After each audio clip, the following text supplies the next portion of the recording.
बांधली कलैया में प्यार हो बहिनिया, बांधली कलैया में प्यार हो बहिनिया, बांधली कलैया में प्यार हो बहिनिया।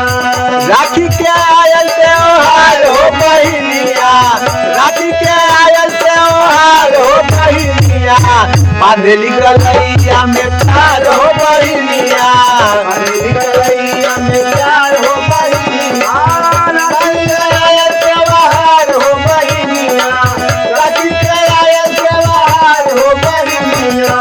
बांधली कलैया में प्यार हो बहिनिया, बांधली कलैया में प्यार हो बहिनिया।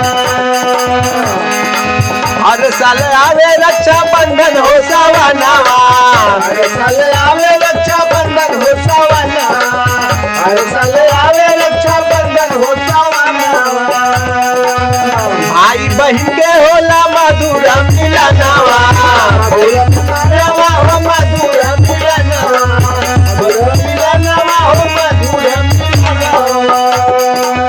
भाई दिल बहनी के उपहार हो बहिनिया, भाई दिल बहनी के उपहार हो बहिनिया। बांधली कलैया में प्यार हो बहिनिया, बांधली कलैया में प्यार हो बहिनिया, बांधली कलैया में प्यार हो बहिनिया, बांधली कलैया में प्यार हो बहिनिया, बांधली कलैया में प्यार हो बहिनिया, बांधली कलैया में प्यार हो बहिनिया।